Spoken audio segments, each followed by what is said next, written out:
Imagine this. You're about to talk to a woman you genuinely like. Maybe you've seen her before.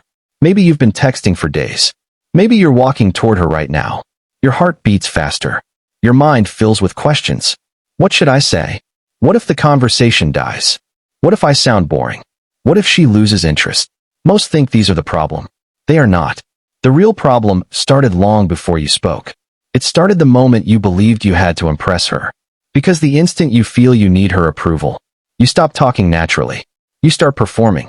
You measure every word. You search for the perfect joke, question, reply. Without noticing, you turned a chat into an audition. And auditions are exhausting. Here is what almost no one says.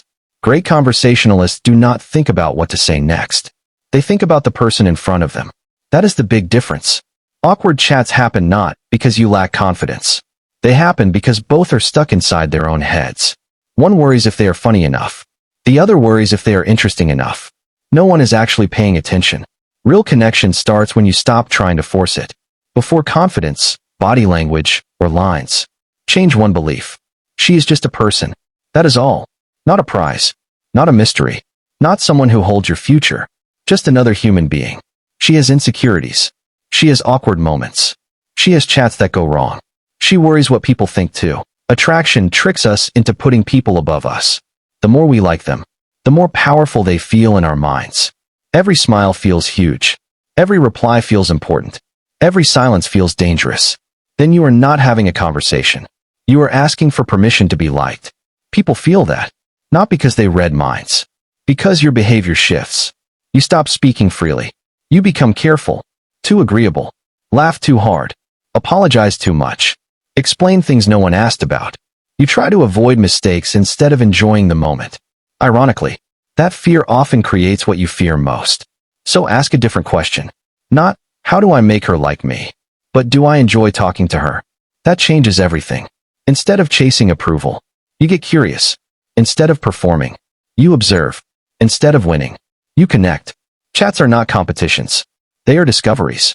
You are not here to prove you are interesting. You are here to see if you click naturally. That removes all the pressure. Now about confidence.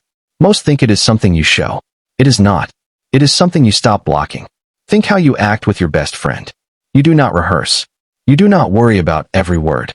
You do not wonder if they judge you. You are just there. Relaxed. Present.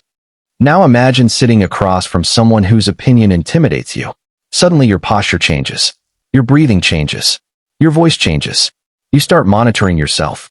You become aware of every movement. That self-monitoring is what people mistake for nervousness. The goal isn't to copy confident body language. The goal is to stop managing your body language altogether. If you're comfortable leaning back, lean back. If you're comfortable resting your hands in your pockets while standing, do it. If you naturally smile, smile.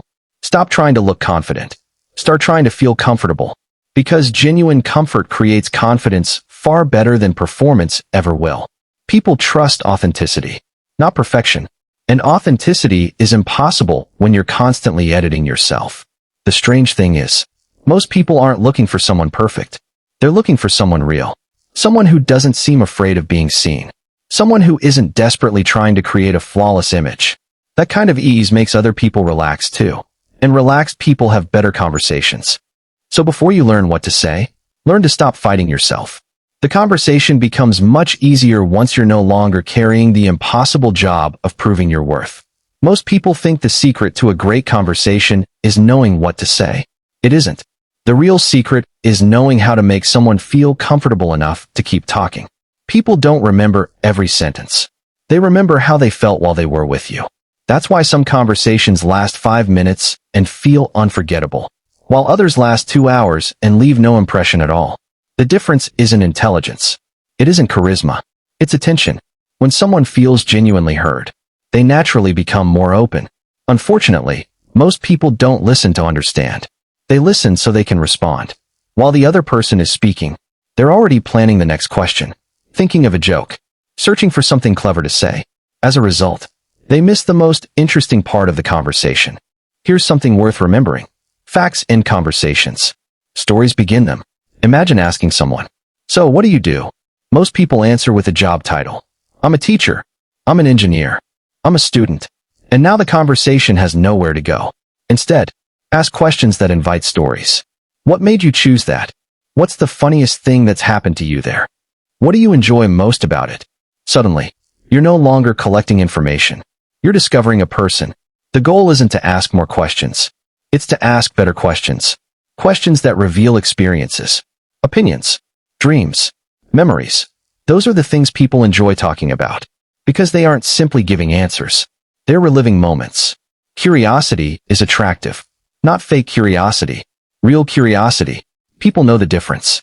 If you're only asking questions because someone on the internet told you to, it feels like an interview. But if you're genuinely interested, your questions become effortless. And something interesting happens. The conversation starts carrying itself. Because every answer naturally creates another question. Suppose she says she loves traveling. Don't immediately tell her everywhere you've been. Instead ask, what place surprised you the most? She tells you. Then ask, what made it unforgettable? Now she's telling a story. Maybe she laughs. Maybe she remembers something unexpected. Now the conversation has emotion. Emotion creates connection. Facts rarely do. Here's another mistake many people make. The moment they hear something they relate to, they interrupt with their own story. She says, I love hiking. Before she finishes, you've already started talking about your last hiking trip. Without realizing it, you've shifted the spotlight back onto yourself. Instead, stay with her story a little longer. Ask one more question. Go one layer deeper. Then, when the moment feels natural, share your own experience. Good conversations feel like a game of catch. Not one person holding the ball forever, and not throwing it back the instant you receive it. Another thing that keeps conversations alive is talking about what's happening around you. Some people think every conversation needs to be deep. It doesn't. Sometimes the funniest moments come from something completely random. The music playing. Someone walking past wearing something unusual. A menu that's far too long. A dog refusing to move while its owner apologizes to everyone nearby. Life constantly gives you things to notice. People with great social skills simply notice them. They're present, not trapped inside their own heads. Don't underestimate humor either. Not rehearsed jokes. Not trying to become a comedian. Just being playful. Playfulness removes pressure. Pressure kills conversations. If you disagree about something, don't rush to change her mind. Not every difference needs a winner. Sometimes smiling and saying, I'll let you keep that terrible opinion, is far more enjoyable than trying to prove you're right. People enjoy conversations where they feel free to think differently. Because respect is far more attractive than winning. Now let's talk about yourself. This is where many people accidentally ruin a great conversation. They believe they need to impress. So they list achievements. Talk about success. Mention expensive things. Tell stories where they always come out looking amazing. The problem is, perfection creates distance. Humanity creates connection. If you're going to tell a story, tell one that reveals personality. Something funny. Something unexpected. Something that shows you don't take yourself too seriously. People are drawn to those who are comfortable being imperfect. Because it gives everyone else permission to relax too. Real confidence isn't saying, look how impressive I am. Real confidence quietly says, I'm comfortable enough that I don't need to prove anything. That difference changes how every story is received. The most memorable people aren't always the most accomplished. They're often the easiest people to be around. Because conversations with them never feel like performances. They feel like home. And that's exactly the feeling you want to create. Not excitement built on pressure, but comfort built on authenticity. There is something else that quietly destroys conversations before they ever have the chance to become meaningful. The fear of silence. Most people panic the moment there is a pause. 3 seconds pass. Nobody speaks. Suddenly, they feel pressure to fill the space. So they say the first thing that comes to mind. They change the subject. They ask another question too quickly. They start talking simply because the room became quiet. But silence isn't your enemy. Sometimes silence is proof that both people are actually present. Think about your closest friends. Do you talk every second you're together? Probably not. You can sit in a car, walk down a street, watch a sunset, eat a meal, and nobody feels uncomfortable. Why? Because comfort doesn't need constant noise. The same is true when you're getting to know someone. A short pause doesn't mean the conversation is failing. It simply means both of you are thinking. The people who seem naturally confident don't rush to rescue every silence. They let the conversation breathe. Ironically, That often makes the next part feel more natural. Now let's talk about something almost everyone experiences. Rejection. Maybe she replies with one-word answers. Maybe she doesn't seem interested. Maybe she never texts back. Most people immediately ask, "What's wrong with me?" But that's usually the wrong question. Not every conversation is supposed to become a connection. Not every person is meant to like you. And that's okay. Imagine walking into a bookstore. There are hundreds of books. Some catch your attention immediately. Others don't. That doesn't make the books worthless. It simply means people are different. Attraction works the same way. Sometimes two good people simply aren't the right fit. The mistake is believing every rejection is evidence that you're not enough. It isn't. Often it's simply information. Information that the connection isn't there. The sooner you stop taking every outcome personally, the more relaxed you become. And relaxed people almost always communicate better. Another mistake people make is trying to recover every awkward moment. Maybe you say something that doesn't land. Maybe your joke isn't funny. Maybe she misunderstands what you meant. So you start explaining. Then explaining the explanation.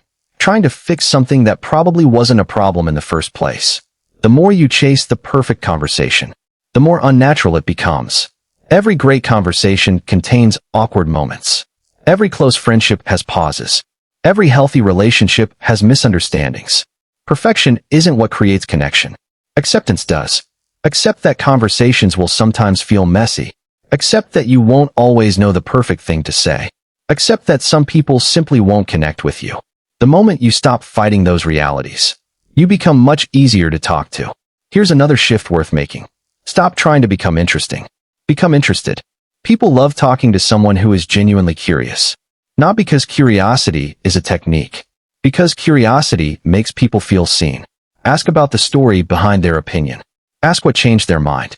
Ask what they're passionate about. Ask what they've always wanted to try. Not because you're following a script. Because every person has experiences you'll never have. Every person knows something you don't. Approach conversations with that mindset. And you'll never run out of things to talk about. Eventually, you'll notice something changing. You're no longer thinking about the next sentence. You're listening. You're laughing. You're responding naturally. The conversation stops feeling like work. It starts feeling like discovery.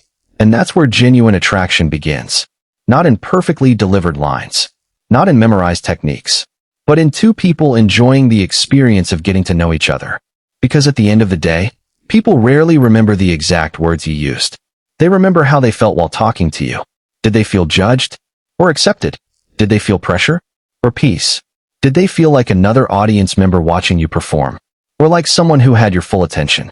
That feeling is what lasts. Which brings us to the biggest lesson in this entire video. Talking to women is not a separate skill from talking to people. The principles are the same. Listen more than you perform. Stay curious instead of trying to impress. Be present instead of perfect. Respect yourself enough that your confidence doesn't depend on someone else's reaction. Because the people who are easiest to talk to are usually the people who aren't trying to convince anyone of anything. They're simply comfortable being themselves. And that comfort gives everyone else permission to do the same. So the next time you walk towards someone you're nervous to talk to, don't ask yourself, "What should I say?" Ask yourself something much better. Can I be fully present for this conversation? Because once you're present, the right words usually take care of themselves. And that's the difference between talking and truly connecting. One final thought before we end. There will always be someone more attractive than you. Someone richer. Someone funnier. Someone with a bigger social circle. If your strategy is trying to become better than everyone else, you'll spend your whole life competing. And competition never ends. There will always be another person to compare yourself to. That's why comparison is such an exhausting way to live. The goal was never to become the most impressive person in the room. The goal was to become the most genuine version of yourself. Because genuine confidence cannot be copied. It can't be borrowed. It can't be faked for very long. It grows quietly through the promises you keep to yourself. Every time you do something difficult instead of something easy, you build self-respect. Every time you tell the truth when lying would be easier, you build integrity. Every time you continue improving even when nobody notices, you build confidence. And confidence built through action never needs to be announced. People feel it. That's why some people walk into a room and immediately make everyone comfortable. Not because they're trying to dominate the room. Because they aren't asking the room to validate them. They're already at peace with themselves.